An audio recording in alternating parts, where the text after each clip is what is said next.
On Dwarkesh Patel's podcast with Andrej Karpathy by Zivi Maushowitz, October 21st, 2025.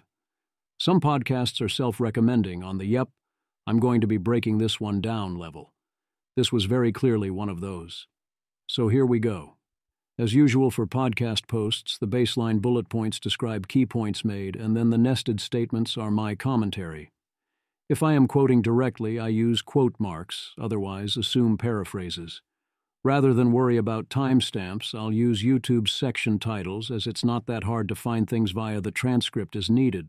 This was a fun one in many places, interesting throughout, frustrating in similar places to where other recent Dwarkesh interviews have been frustrating. It gave me a lot of ideas, some of which might even be good. AGI is still a decade away. 1. Andrej calls this the decade of agents, contrary to, among others who have said it, the Greg Brockman declaration that 2025 is the year of agents, as there is so much work left to be done. Think of AI agents as employees or interns that right now mostly can't do the things due to deficits of intelligence and context. A. I agree that 2025 as the year of the agent is at least premature. B. You can defend the 2025 claim if you focus on coding, Claude Code, and Codex, but I think even there it is more confusing than helpful as a claim. C. I also agree that we will be working on improving agents for a long time. D. 2026 might be the proper year of the agent, as when people start using AI agents for a variety of tasks and getting a bunch of value from them, but they will still have a much bigger impact on the world in 2027. And again in 2028. E. On the margin, and especially outside of coding, I think context and inability to handle certain specific tasks, especially around computer use details, are holding things back right now more than intelligence. A lot of it seems eminently solvable quickly in various ways, if one put it in the work. 2. Dwarkesh points to lack of continual learning or multimodality, but notes it's hard to tell how long it will take. Andrej says, well, I have 15 years of prediction experience and intuition, and I average things out and it feels like a decade to me. A.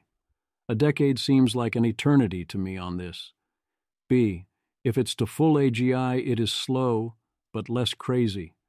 So perhaps this is Andrej saying that to count as an agent for this, the AI needs to essentially be AGI. 3. AI has had a bunch of seismic shifts. Andrej has seen at least 2, and they seem to come with regularity. Neural nets used to be a niche thing before AlexNet, but they were still trained per task. The focus on Atari and other games was a mistake, because you want to interact with the real world. Then LLMs. The common mistake was trying to get the full thing too early, and especially aiming at agents too soon. A. The too soon thing seems true and important. You can't unlock capabilities in a useful way until you have the groundwork and juice for them. B. Once you do have the groundwork and juice, they tend to happen quickly without having to do too much extra work. C. In general, seems like if something is super hard to do, better if you wait. D. However you can, with focused effort, make a lot of progress beyond what you'd get at baseline, even if that ultimately stalls out, as seen by the Atari and Universe examples. 4. Dwarkesh asks, what about the Sutton perspective? Should you be able to throw an AI out there into the world the way you would a human or animal, and just work with and grow up via sensory data? Andrej points to his response to Sutton, that biological brains work via a very different process. We're building ghosts, not animals, although we should make them more animal-like over time. But animals don't do what Sutton suggests. They use an evolutionary outer loop. Animals only use RL for non-intelligence tasks, things like motor skills. A. I think humans do use RL on intelligence tasks. My evidence for this is that when I use this model of humans, it seems to make better predictions, both about others and about myself. B. Humans are smarter about this than pure RL, of course, including being the meta-programmer and curating their own training data. 5. Dwarkesh contrasts pre-training with evolution in that evolution compacts all info into 3G byte of DNA. Thus, evolution is closer to finding a lifetime learning algorithm. Andrej agrees there is miraculous compression in DNA and that it includes learning algorithms, but we're not here to build animals, only useful things, and they're crappy. But what know how to build are the ghosts. Dwarkesh says evolution does not give us knowledge, it gives us the algorithm to find knowledge a la Sutton. Dwarkesh is really big on the need for continual, or here he says lifetime, learning and the view that it is importantly distinct from what RL does. I'm not convinced. As Dario points out, in theory you can put everything in the context window. You can do a lot better on memory and imitating continual learning than that with effort, and we've done remarkably little on such fronts. C. The actual important difference to me is more like sample efficiency. I see ways around that problem too, but am not putting them in this margin. D.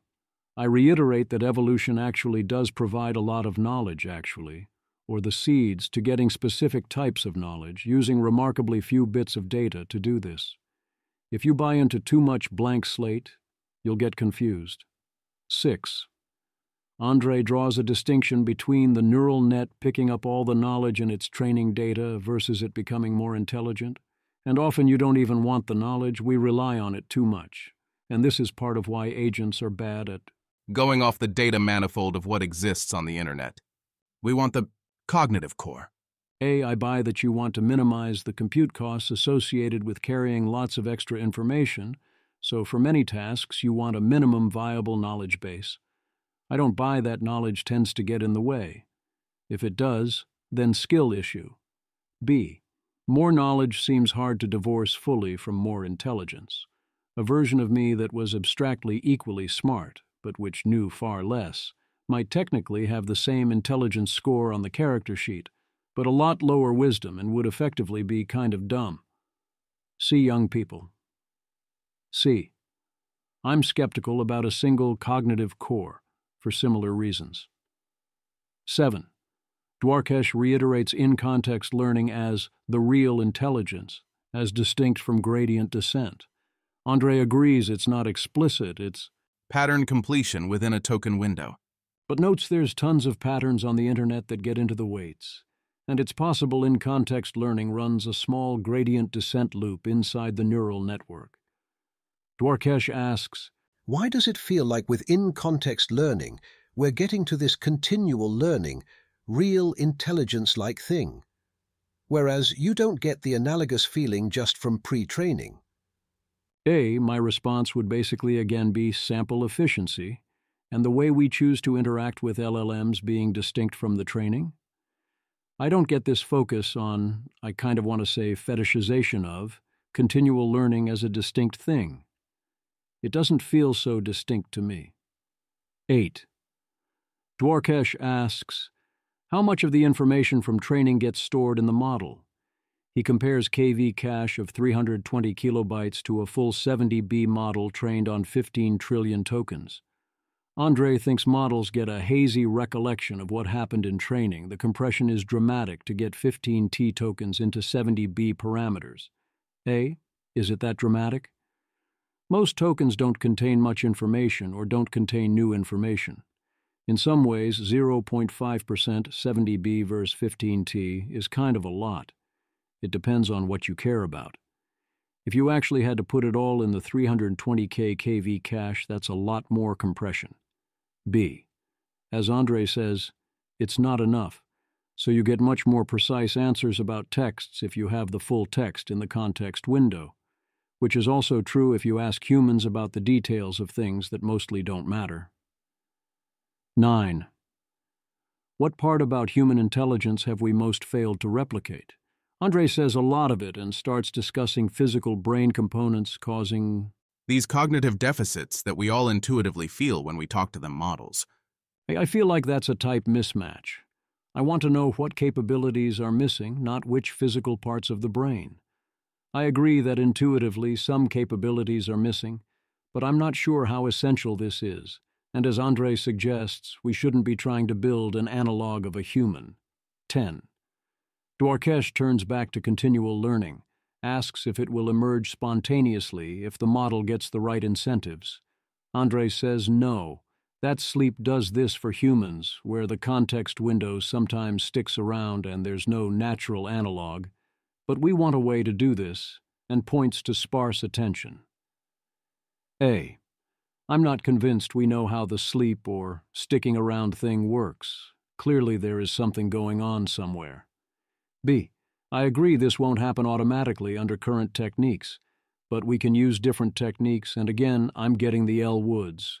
What, like it's hard? Reaction to all this, where hard is relative to problem importance. 11. Andrej kind of goes Lindy, pointing to translation invariants to expect algorithmic and other changes at a similar rate to the past, and pointing to the many places he says we'd need gains in order to make further progress, that various things are all surprisingly equal. It needs to improve across the board. A. Is this the crux, the fundamental disagreement about the future, in two ways? B. The less important one is the idea that progress requires all of ABCDE to make progress. That seems wrong to me. Yes, you are more efficient if you make progress more diffusely under exponential scaling laws, but you can still work around any given deficit via more DACA. C. As a simple proof by hypothetical counterexample, suppose I held one of his factors, e.g. architecture, optimizer, loss function, constant matching GPT-3, but could apply modern techniques and budgets to the others. What do I get? D. More importantly, Andrej is denying the whole idea that technological progress here or in general is accelerating or will accelerate. And that seems deeply wrong on multiple levels. Even for this particular question, progress has been rapid.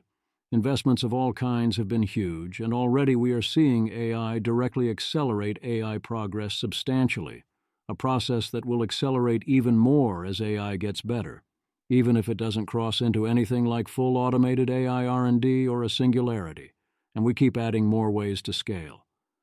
It seems rather crazy to expect 2025 goes to 2035 to be similar to 2015 goes to 2025 in AI, on the level of, wait, you're suggesting what?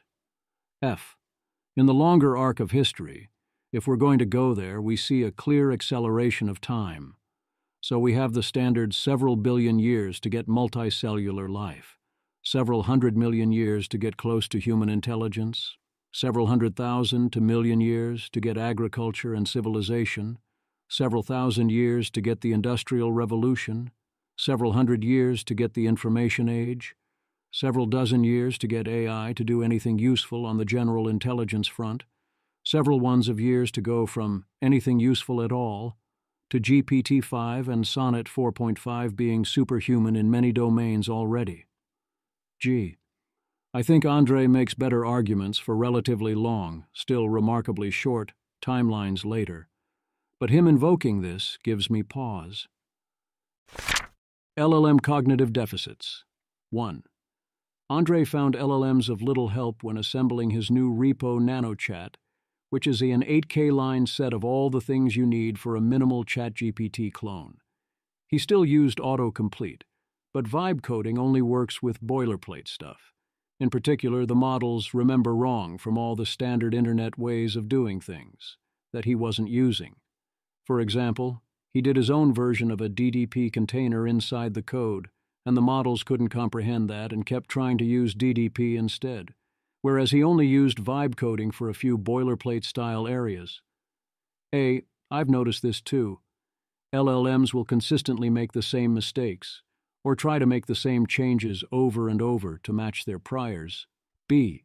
It's a reasonable prior to think things like, almost no one would ever implement a version of DDP themselves. The issue is that they aren't capable of being told that this happened and having this overcome that prior. 2. I also feel like it's annoying to have to type out what I want in English because it's too much typing. If I just navigate to the part of the code that I want, and I go where I know the code has to appear, and I start typing out the first few letters, autocomplete gets it and just gives you the code.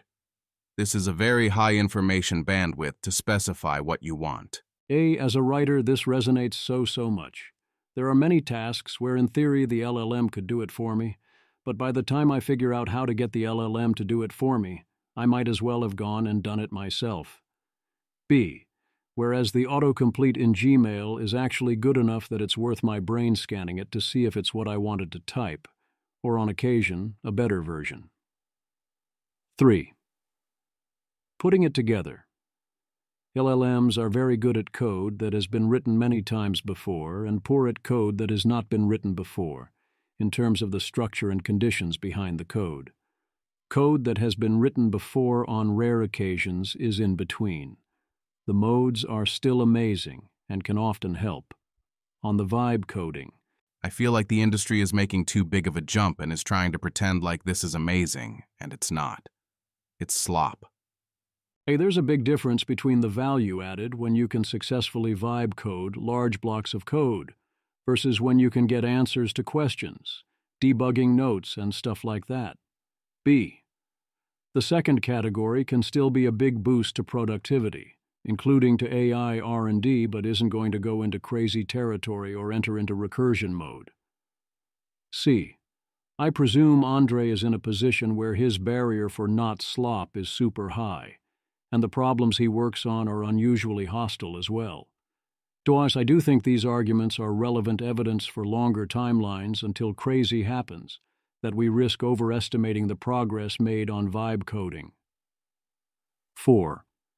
Andrej sees all of computing as a big recursive self-improvement via things like code editors and syntax highlighting and even data checking and search engines in a way that is continuous with AI. Better autocomplete is the next such step. We're abstracting, but it is slow. A. One could definitely look at it this way. It's not obvious what that reframing pushes one towards. RL is terrible.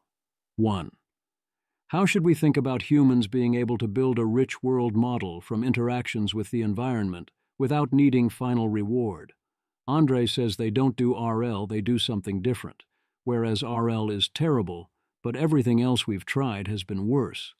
All RL can do is check the final answers and say, do more of this when it works. A human would evaluate parts of the process. An LLM can't and won't do this. A. So yeah, RL is like democracy. Fair enough. B. Why can't we set up LLMs to do the things human brains do here? Not the exact same thing, but something built on similar principles. C. I mean, it seems super doable to me. But if you want me to figure out how to do it or actually try doing it, the going rate is at least $100 million. Call me. 2. Dwarkesh does ask why, or at least about process supervision. Andrej says it is tricky how to do that properly. How do you assign credit to partial solutions? Labs are trying to use LLM judges, but this is actually subtle, and you'll run into adversarial examples if you do it for too long. It finds out that DHHDHDH was an adversarial example, so it starts outputting that, or whatever. A. So then I presume the next 10 things I would say here have already been tried and they fail, but I'm not super confident in that. 3. So train models to be more robust? Find the adversarial examples and fix them one at a time won't work. There will always be another one. A. Certainly, find the adversarial examples and fix them one at a time is an example of how to totally fail OOD or at the alignment problem. You would need a way to automatically spot when you're invoking one. How do humans learn? 1. What about the thing where humans sleep or daydream or reflect? Is there some LLM analogy? Andrej says basically no. When an LLM reads a book, it predicts the next token.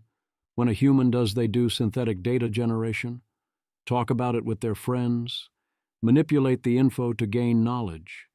But doing this with LLMs is non-trivial for reasons that are subtle and hard to understand. And if you generate synthetic data to train on, that makes the model worse because the examples are silently collapsed, similar to how they know like 3 total jokes. LLMs don't retain entropy, and we don't know how to get them to retain it. I guess what I'm saying is, say we have a chapter of a book and I ask an LLM to think about it, it will give you something that looks very reasonable. But if I ask it 10 times, you'll notice that all of them are the same.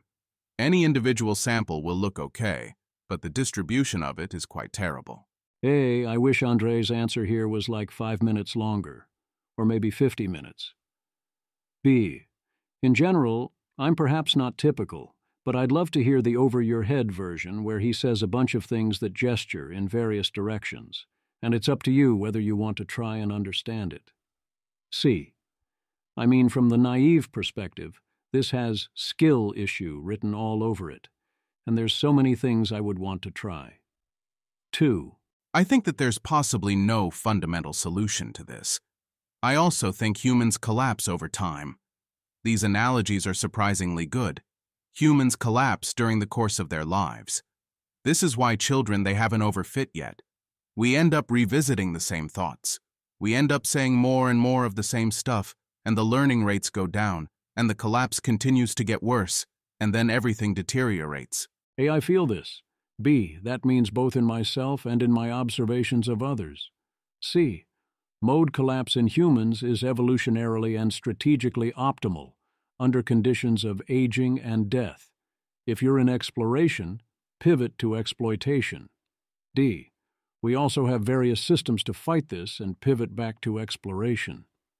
E, one central reason humans get caught in mode collapse when we might not want that is myopia and hyperbolic discounting.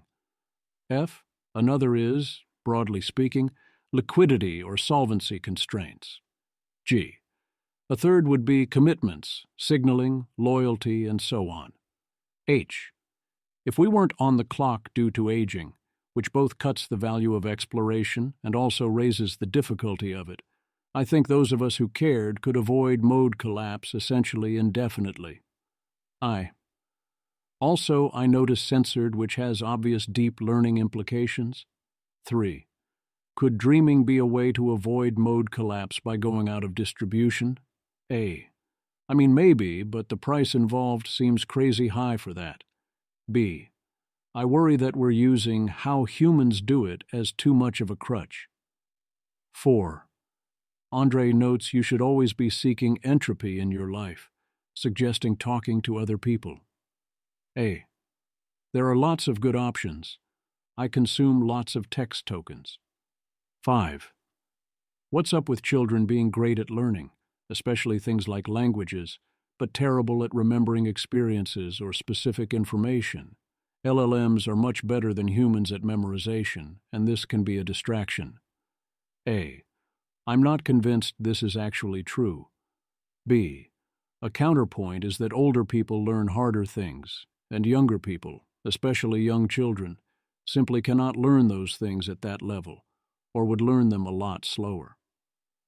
C, another counterpoint is that a lot of what younger humans learn is at least somewhat hard-coded into the DNA to be easier to learn, and also are replacing nothing which helps you move a lot faster and seem to be making a lot more progress. D, languages are a clear example of this. I say this as someone with a pretty bad learning disability for languages who has tried very hard to pick up various additional languages and failed utterly. A third counterpoint is that children really do put a ton of effort into learning, often not that efficiently, e.g. rewatching and rereading the same shows and books over and over, repeating games and patterns and so on, to get the information they need. Let your children play, but that's time-intensive. Imagine what adults can and do learn when they truly have no other responsibilities and go all in on it. 6, how do you solve model collapse? Andrej doesn't know the models be collapsed, and Dwarkesh points out RL punishes output diversity. Perhaps you could regularize entropy to be higher. It's all tricky. 7, Andrej says state-of-the-art models have gotten smaller, and he still thinks they memorize too much and we should seek a small cognitive core. A, he comes back to this idea that knowing things is a disadvantage. I don't get it. I do buy that smaller models are more efficient, especially with inference scaling, and so this is the best practical approach for now. B, My prediction is that the cognitive core hypothesis is wrong, and that knowledge and access to diverse context is integral to thinking, especially high-entropy thinking. I don't think a single 1B model is going to be a good way to get any kind of conversation you want to have. C. There are people who have eidetic memories. They can have a hard time taking advantage because working memory remains limited, and they don't filter for the info worth remembering or abstracting out of them. So there's some balance at some point. But I definitely feel like remembering more things than I do would be better, and that I have scary good memory and memorization in key points, such as ability, for a time anyway, to recall the exact sequence of entire Magic games and tournaments, which is a pattern you also see from star athletes. You ask Steve Curry or LeBron James, and they can tell you every detail of every play. 8. Most of the internet tokens are total garbage, stock tickers, symbols, huge amounts of slop, and you basically don't want that information. Hey, I'm not sure you don't want that information. It's weird, I don't know enough to say. Obviously, it would not be hard to filter such tokens out at this point, so they must be doing something useful. I'm not sure it's due to memorization, but I also don't see why the memorization would hurt. 9. They go back and forth over the size of the supposed cognitive core. Dwarkesh asks why not under 1 billion. Andrej says you probably need 1 billion knobs, and he's already contrarian being that low. A.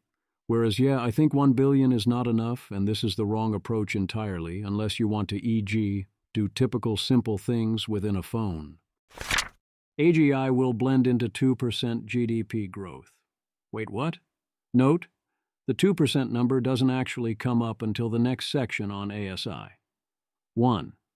How to measure progress. Andrej doesn't like education level as a measure of AI progress. I agree. He's also not a fan of the famous matter horizon length graph and is tempted to reject the whole question. He's sticking with AGI as can do any economically valuable task at human performance or better. A.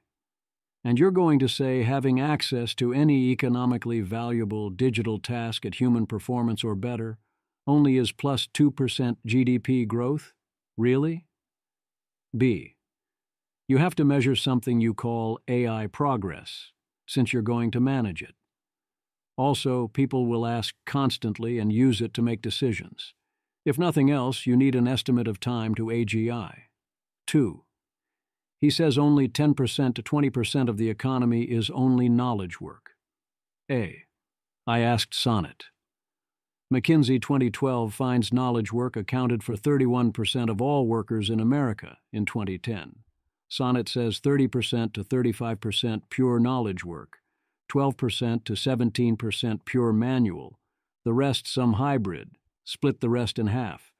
You get 60% knowledge work by task, but the knowledge work typically is about double the economic value of the non-knowledge work. So we're talking on the order of 75% of all economic value. B. How much would this change Andrej's other estimates, given this is more than triple his estimate? 3. Andrej points to the famous predictions of automating radiology and suggests what we'll do more often is have AI do 80% of the volume, then delegate 20% to humans. A. Okay, sure. That's a kind of intermediate step. We might do that for some period of time. If so, let's say that for 75% of economic value, we have the AI provide 60% of the value, assuming the human part is more valuable. So it's providing 45% of all economic value, if composition of labor, including AI, does not change. B. Except, of course, if half of everything now has marginal cost epsilon, almost but not quite zero, then there will be a large shift in composition to doing more of those tasks. 4. Dwarkesh compares radiologists to early Waymos where they had a guy in the front seat that never did anything so people felt better. And similarly, if an AI can do 99% of a job the human doing, the 1% can still be super valuable because bottleneck. Andrej points out radiology turns out to be a bad example for various reasons. Suggests call centers. A. If you have 99 AI tasks and 1 human task, and you can't do the full valuable task without all 100 actions, then in some sense the one human task is super valuable. B. In another sense, it's really not, especially if any human can do it, and there is now a surplus of humans available. Market price might drop quite low. C. Wages don't go up as you approach 99% AI, as Dwarkesh suggests they could, unless you're increasingly bottlenecked on available humans due to a Jevons paradox situation or hard limit on supply, both of which are the case in radiology. Or this raises required skill levels. This is especially true if you're automating a wide variety of tasks and there is less demand for labor. 5. Dwarkesh points out that we don't seem to be on an AGI paradigm. We're not seeing large productivity improvements for consultants and accountants, whereas coding was a perfect fit for a first task, with lots of ready-made places to slot in an AI. A. Skill issue. My lord, skill issue. B. Current LLMs can do accounting out of the box, they can automate a large percentage of that work, and they can enable you to do your own accounting.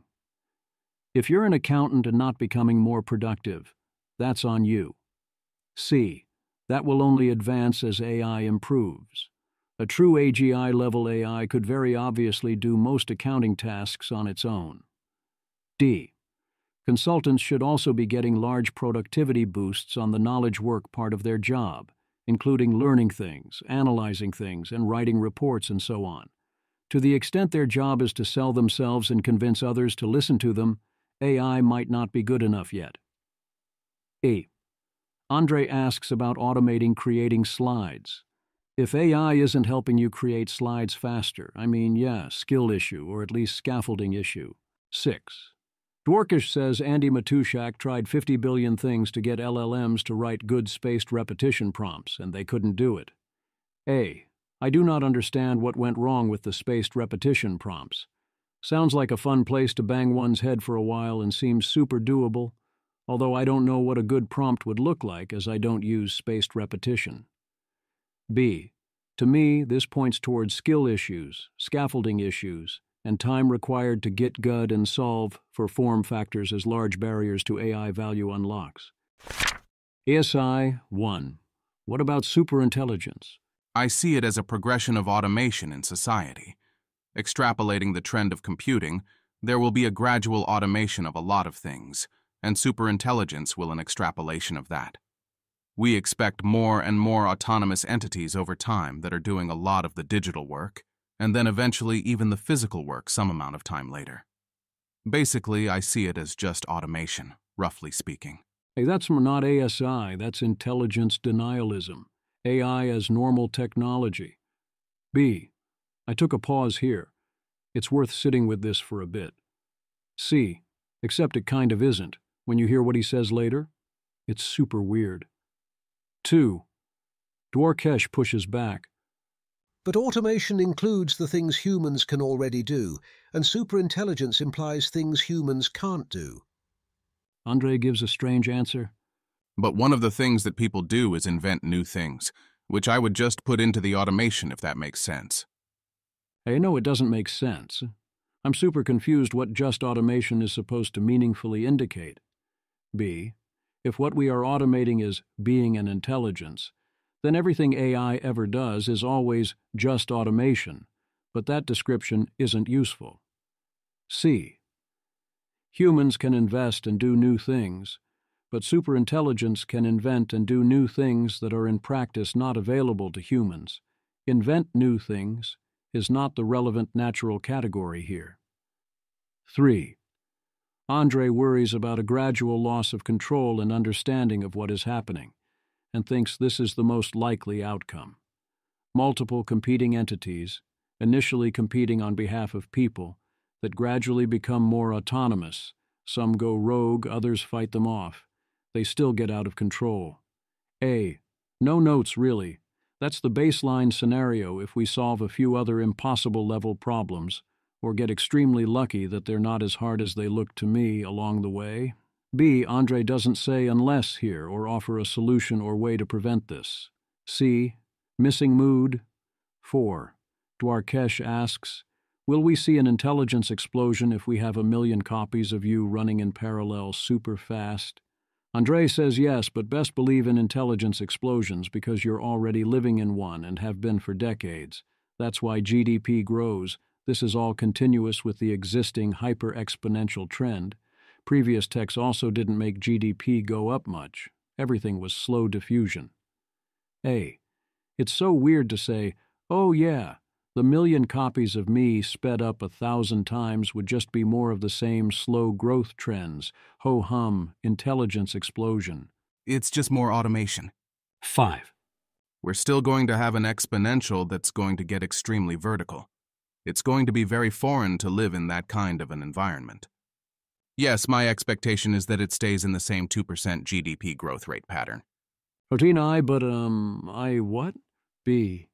Don't you have to pick a side? He seems to keep trying to have his infinite cakes and eat them too, both an accelerating intelligence explosion and then magically GDP growth stays at 2% like it's some law of nature. 6. Self-driving, as an example, is also computers doing labor. That's already been playing out. It's still business as usual. Self-driving is a good example of slow diffusion of the underlying technology for various reasons. It's been slow going, and mostly isn't yet going. B. This is a clear example of an exponential that hasn't hit you yet. Self-driving cars are COVID-19 in January 2020, except they're a good thing. C. A Fermi estimate for car trips in America per week is around 2 billion, or for ride shares about 100 million per week. D. Waymo got to 100,000 weekly rides in August 2024, was at 250,000 weekly rides in April 2025. We don't yet have more recent data, but this market estimates roughly 500,000 per week by year-end. That's 0.5% of taxi rides. The projection for end-of-year 2026 says maybe 1.5 million rides per week, 1.5%. E. Currently, the share of non-taxi rides that are full self-driving is essentially zero. Maybe 0.2% of trips have meaningful self-driving components. F. So very obviously, for now, this isn't going to show up in the productivity or GDP statistics overall, or at least not directly, although I do think this is a non-trivial rise in productivity and lived experience in areas where Waymos are widely available for those who use it, most importantly in San Francisco. 7. Karpathy keeps saying this will all be gradual capabilities gains and gradual diffusion, with no discrete jump. He suggests you would need some kind of overhang being unlocked, such as a new energy source, to see a big boost. A. I don't know how to respond to someone who thinks we're in an intelligence explosion, but refuses to include any form of such feedback into their models. B. That's not shade. That's me, literally not knowing how to respond. C. It's very strange to not expect any overhangs to be unlocked. That's saying that there aren't going to be any major technological ideas that we have missed. D. His own example is an energy source. If all ASI did was unlock a new method of cheap, safe, clean, unlimited energy, let's say a design for fusion power plants that were buildable in any reasonable amount of time, that alone would disrupt the GDP growth trend. I won't go further into the same GDP growth or intelligence explosion arguments I seem to discuss in many Dwarkesh Patel podcast posts. I don't think Andrej has a defensible position here, in the sense that he is doing some combination of denying the premise of AGI-ASI, not taking into account its implications in some places while acknowledging the same dynamics in others. Most of all, this echoes the common state of the discourse on such questions, which seems to involve 1. You, the overly optimistic fool, say AGI will arrive in 2 years or 5 years, and you say that when it happens it will be a discrete event and then everything changes. A. There is also you, the alarmist, saying this would kill everyone, cause us to lose control, or otherwise stand risk of being a bad thing. 2. I, the wise world-weary realist, say AGI will only arrive in 10 years, and it will be a gradual, continuous thing with no discrete jumps, facing physical bottlenecks and slow diffusion. 3. So therefore we won't see a substantial change to GDP growth. Your life will mostly seem normal. There's no risk of extinction or loss of control, and so on. Building sufficiently advanced technology of minds smarter, faster, cheaper, and more competitive than ourselves along an increasing set of tasks will go great. 4. Alternatively, I, the proper cynic, realize AI is simply a normal technology and it's just automation of some tasks, and they will remain mere tools. And what are you getting on about? Let's go build some economic models. I'm fine with those who expect to at first encounter story number 2 instead of story number 1, except it totally, absolutely does not imply number 3. Yes, these factors can slow things down, and 10 years are more than 2 to 5 years, but 10 years is still not that much time, and a continuous transition ends up in the same place, and tacking on some years for diffusion also ends up in the same place. It buys you some time, which we might be able to use well, or we might not, but that's it. What about story number 4, which, to be clear, is not Karpathy's or Patel's?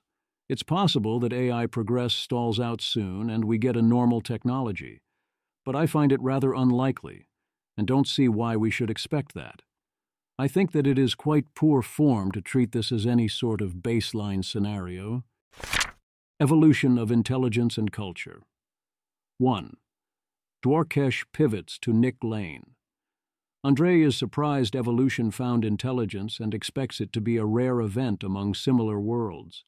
Dwarkesh suggests we got squirrel intelligence right after the oxygenation of the atmosphere, which Sutton said was most of the way to human intelligence. Yet human intelligence took a lot longer. They go over different animals and their intelligences. You need things worth learning, but not worth hard coding.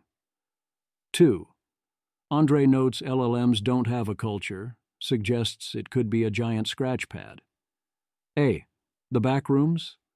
Also, LLMs can and will have a culture because anything on the internet can become their context and training data. We already see this with LLMs basing behaviors off observations of other prior LLMs in ways that are often undesired. 3. Andrej mentions self-play, says that he thinks the models can't create culture because they're still kids. Savant kids, but still kids. A. Kids create culture all the time. B. No, seriously, I watch my own kids create culture. C. I'm not saying they in particular created a great culture, but there's no question they're creating culture. Why self-driving took so long. 1. Andrej was at Tesla leading self-driving from 2017 to 2022. Why did self-driving take a decade? Andrej says it isn't done. It's a march of nines, of reliability. Waymo isn't economical yet. Tesla's approach is more scalable, and to be truly done would mean people wouldn't need a driver's license anymore. But he agrees it is kind of real. Hey, kind of? I mean, obviously self-driving can always improve, pick up more nines, get smoother, get faster, get cheaper. Waymo works great, and the economics will get there. B. Andrej is still backing the Tesla approach, and maybe they will make fools of us all, but for now I do not see it. 2.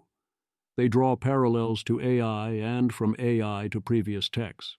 Andrej worries we may be overbuilding compute, he isn't sure. Says he's bullish on the tech, but a lot of what he sees on Twitter makes no sense and is about fundraising or attention. A. I find it implausible that we are overbuilding compute, but it is possible, and indeed if it was not possible, then we would be massively underbuilding. 3. I'm just reacting to some of the very fast timelines that people continue to say incorrectly. I've heard many times over the course of my 15 years in AI, where very reputable people keep getting this wrong all the time. I want this to be properly calibrated.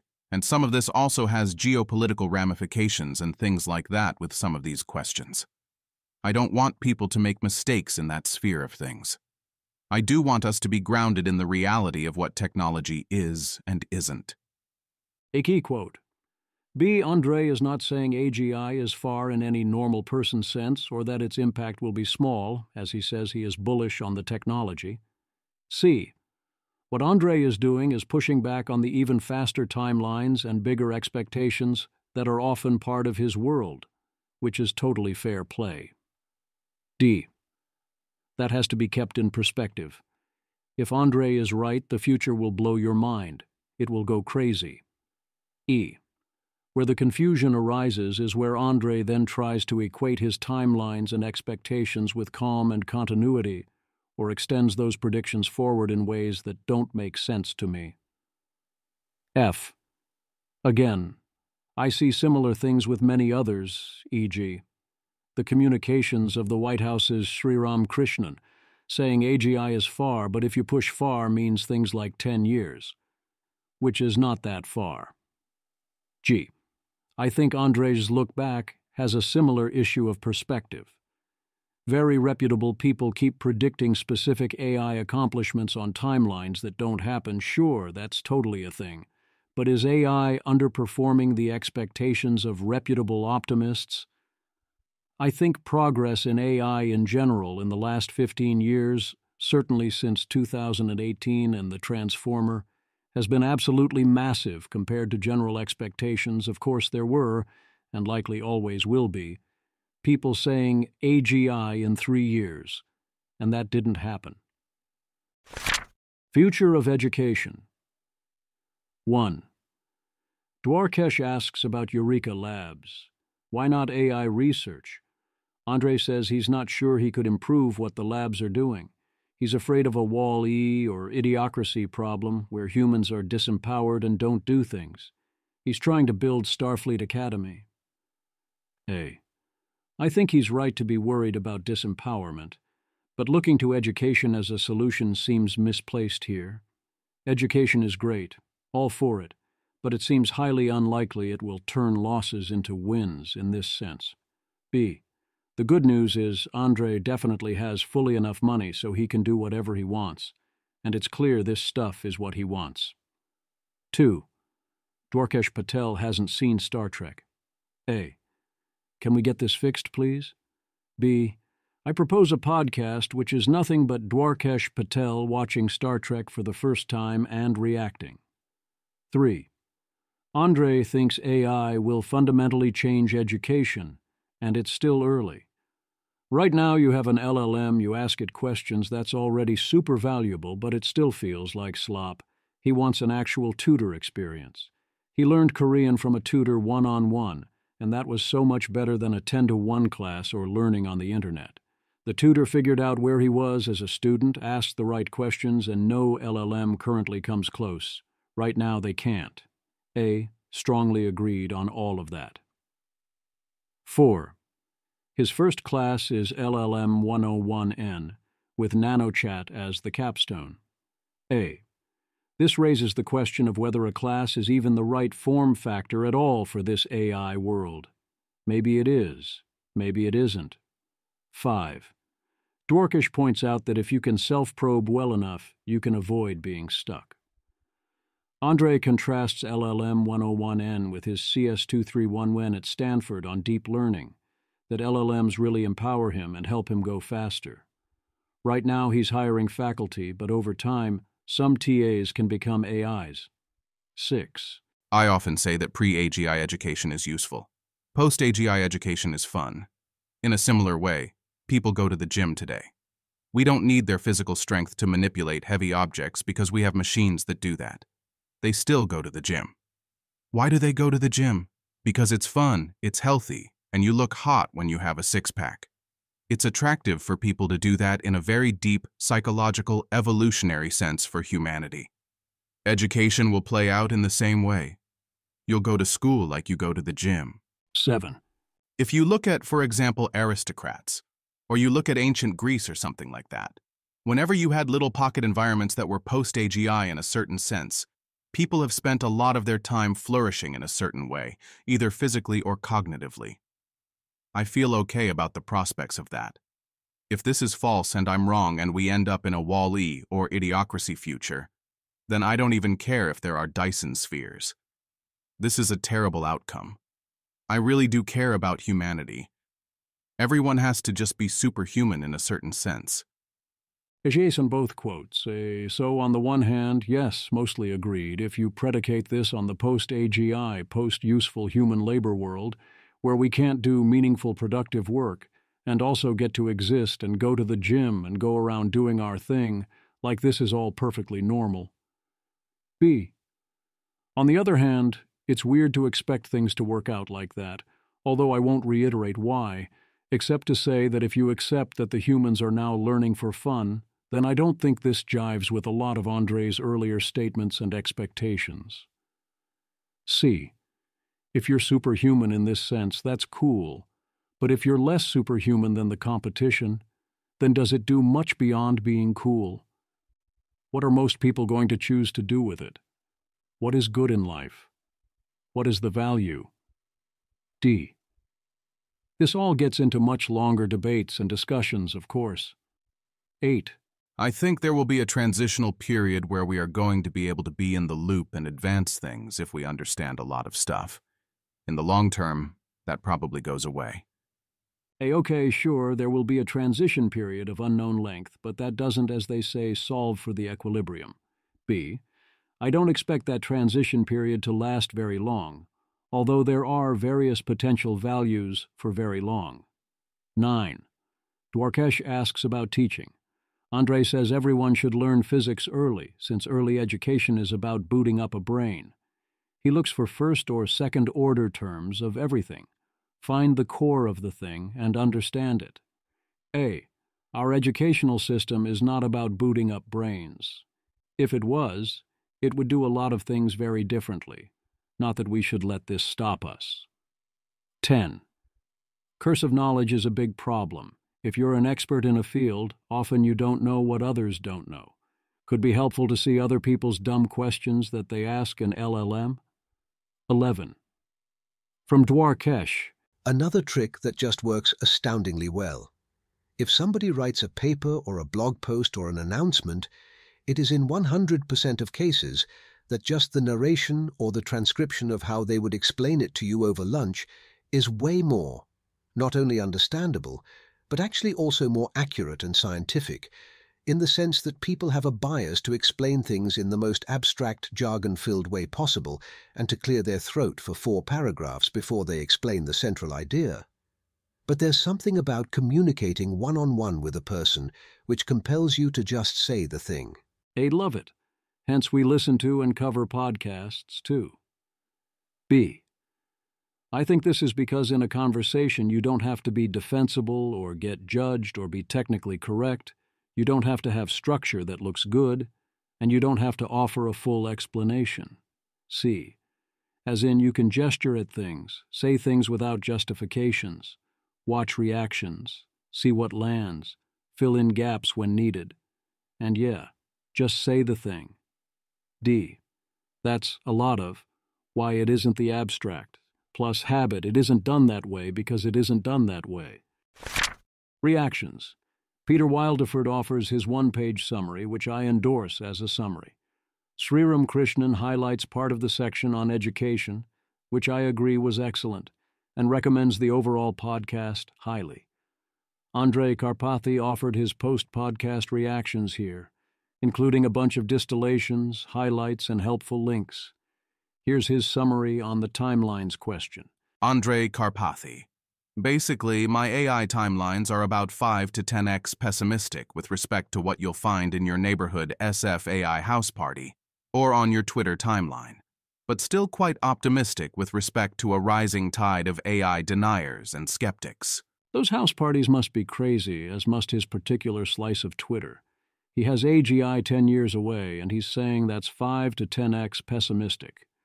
Do the math. My slice currently overall has 4 to 10 year expectations. The AI 2027 crowd has some people modestly shorter, but even they are now out in 2029 or so, I think. That's how it should work. Evidence should move the numbers back and forth, and if you had a very aggressive timeline 6 months or a year ago, recent events should slow your roll. You can say those people were getting ahead of themselves and messed up. And that's a reasonable perspective, but I don't think it was obviously a large mistake given what we knew at the time. Peter Wildeford. I'm desperate for a worldview where we agree both are true. Current AI is slop and the marketing is BS, but staggering AI transformation, including extinction, is 5 to 20 years out. This may not be good by default, and thus merits major policy action now. I agree with the second point with error bars. The first point I would rate as somewhat true. Much of the marketing is BS and much of the output is slop, no question. But much of it is not on either front, and the models are already extremely helpful to those who use them. And Peter Wildford, if the debate truly has become, AGI is going to take all the jobs in just 2 years versus no, you idiot, don't buy the hype, AI is really slop. It will take 10 to 20 years before AGI automates all jobs and maybe kill us. I feel like we have really lost the big picture here. Image. A 2-panel meme shows a chaotic apartment on fire where 2 people are arguing. Captions read, "Machine God will come in 2 years, and no, you moron, it will take at least 10 years." While a person entering with pizzas in the second panel is labeled "normal people." Meme credit, Darth Thrombuzite. Similarly, the first position here is obviously wrong, and the second position could be right on the substance but has one hell of a missing mood. 10 to 20 years before all jobs get automated is kind of the biggest thing that happened in the history of history, even if the process doesn't kill or de-empower us. Rob Miles. It's strange that the anti-hype position is now AGI is 1 decade away. That would still be a very alarming situation to be in. It's not at all obvious that that would be enough time to prepare. It's so crazy the amount to which vibes can supposedly shift when objectively nothing has happened. And even the newly expressed opinions aren't so different from what everyone was saying before. It's that now we're phrasing it as, "this is long timelines," as opposed to, "this is short timelines." John Coogan. It's over. Andrej Karpathy popped the AI bubble. It's time to rotate out of AI stocks and focus on investing in food, water, shelter, and guns. AI is fake, the internet is overhyped, computers are pretty much useless, even the steam engine is mid. We're going back to sticks and stones. Obviously it's not actually that bad, but the general tech community is experiencing whiplash right now after the Richard Sutton and Andrej Karpathy appearances on Dwarkesh. Andrej directly called the code produced by today's frontier models slop and estimated that AGI was around 10 years away. Interestingly, this lines up nicely with Sam Altman's The Intelligence Age blog post from September 23, 2024, where he said, "It is possible that we will have superintelligence in a few thousand days.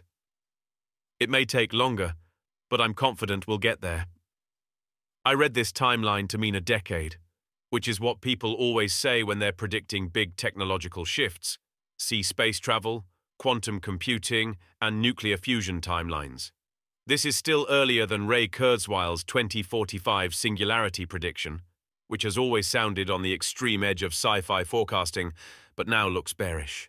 Yep, I read Altman as approximately 10 years there as well, except that Altman was approaching that correctly as, quickly, there's no time, rather than, we have all the time in the world. There's a whole chain of AGI soon bears who feel vindicated by Andrej's comments and the general vibe shift. Jan LeCun, Tyler Cowen, and many others on the side of progress will be incremental, look great at this moment in time. This George Hotz quote from a Lex Friedman interview in June of 2023 now feels way ahead of the curve at the time. Will GPT-12 be AGI? My answer is no, of course not. Cross-entropy loss is never going to get you there. You probably need reinforcement learning in fancy environments to get something that would be considered AGI-like. Big tech companies can't turn on a dime on the basis of the latest Dwarkesh interview, though. Oracle is building something like $300 billion in infrastructure over the next 5 years.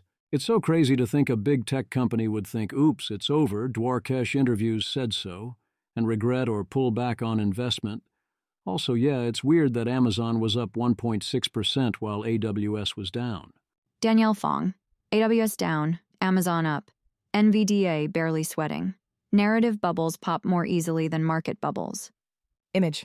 A market heat map shows broad green across sectors with big winners including AAPL plus 4.45%, AMZN plus 1.60%, Goog plus 1.48%, Meta plus 2.13%, MSFT plus 0.58%, and JPM plus 1.82%. Notable laggards are ORCL minus 5.11% and WMT minus 0.71%, while NVDA minus 0.15% and AVGO minus 0.37% are slightly down among semiconductors. Why would you give HOTS credit for GPT-12 won't be AGI here, when the timeline for GPT-12, assuming GPT-11 wasn't AGI, so we're not accelerating releases yet, is something like 2039? Seems deeply silly, and yet here we are. Similarly, people supposedly look great when others echo previous talking points. In my book, you look good based on actual outcomes versus predictions, not when others also predict, unless you are trading the market. I definitely share the frustration Lyron had here. Lyron Shapira. Dwarkesh asked Karpathy about the Yudkowskian observation that exponential economic growth to date has been achieved with constant human-level thinking ability. Andrej acknowledged the point, but said, nevertheless, he has a strong intuition that 2% GDP growth will hold steady. Rune correction, humanity has achieved super-exponential economic growth to date. Lyron, true. Image. A table summarizes eras, their time ranges, and estimated per capita economic growth rates. It shows approximately 0% for hunter-gatherer and early agriculture, approximately 0.1% in the late pre-industrial era, approximately 1% during the Industrial Revolution, approximately 2% in the 20th century, and approximately 1 to 2% globally in the 21st century. In short, I don't think a reasonable extrapolation from above plus AGI is approximately 2%. But hey, that's the way it goes. It's been a fun one.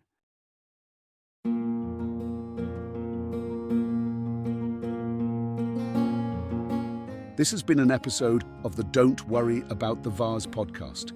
If you enjoyed this podcast, please visit thezv.substack.com to support the author. If you enjoy having AI-narrated episodes, please note this is a listener-supported podcast. To receive new posts and support the cost of creation, consider becoming a subscriber at dwatvpodcast.substack.com. Thanks for listening.